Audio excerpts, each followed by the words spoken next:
মুসলমান আগে কাউকে মারে না, মুসলমানদেরকে অনেকে কালো কালো চোখ, লাল চক্ষু দিয়ে বাংলাদেশ তাকিয়ে আছে সাসলাইটের মতন। মনে রাখবে, বাংলাদেশ কারো ব্যক্তিগত দেশ নয়, ঠিক কিনা কোন?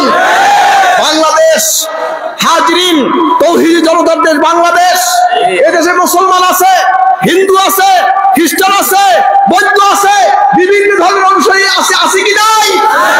বাংলাদেশকে নিয়ে কারো সার্বভৌমত্বের বিরুদ্ধে যদি কেউ অগ্রসর হয়, ধর্ম, বর্ণ, জাতি নির্বিশেষে বাংলার সকল জনগণ তা প্রতিহত করবে, ঠিক কিনা বলে?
সালে লক্ষ লক্ষ মানুষের রক্তের বিনিময়, ইজ্জতের বিনিময় এই স্বাধীন দেশ বাংলাদেশ হয়েছে, ঠিক কিনা? আমাদের শাস্ত্রীয় অবদানে বাংলাদেশ প্রতি আছে। আমার দাদা যান শাহসুল পীর আবু জাফর মোহাম্মদ সালেহ রাহমাতুল্লাহ আলাইহি, তার অবদান এখানে আছে। ভাইরা আমার, খেয়াল রাখবেন, হিসাব করে চলবেন। বাংলাদেশ তার বাবার দেশ নয়, বাংলাদেশ তার চাচার দেশ নয়, বাংলাদেশ তার মামুর দেশ নয়। বাংলাদেশ এদেশের তৌহিদ জগৎ মুসলিমদের দেশ। হিন্দু আছে, খ্রিস্টান আছে, বৌদ্ধ আছে, আমাদের সকলের দেশ বাংলাদেশ, ঠিক কিনা?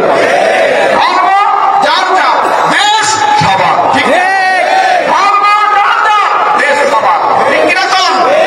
আল্লাহ পাক দেশের জন্য দোয়া করবেন, আপনাদের দেশটাকে স্বাধীন রাখে। স্বাধীন দেশ কেন স্বাধীন রাখে? বাংলাদেশের দিকে তাকাই কোনো লাভ নাই। এখানে লক্ষ লক্ষ মানুষ চোখের পানি পড়তেছে।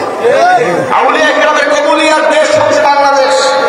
সারা পৃথিবীতে আমার দাদাজান বলতেন, বাবা মক্কা শরীফে কোরআন নাযিল হয়েছে, মিশরের লোকেরা সুমধুর কণ্ঠে কোরআনকে পাঠ করেছে, তেলাওয়াত করেছে, বাংলার মুসলমান কোরআনের আমল করেছে। বলেন না সুবহানাল্লাহ। আল্লাহ পাক আমাদেরকে এর উপরে দায়েম এবং কায়েম থাকার তৌফিক দিবেন, আমিন। যাই হোক, সর্বোপরি সুন্নাতের উপর আমল।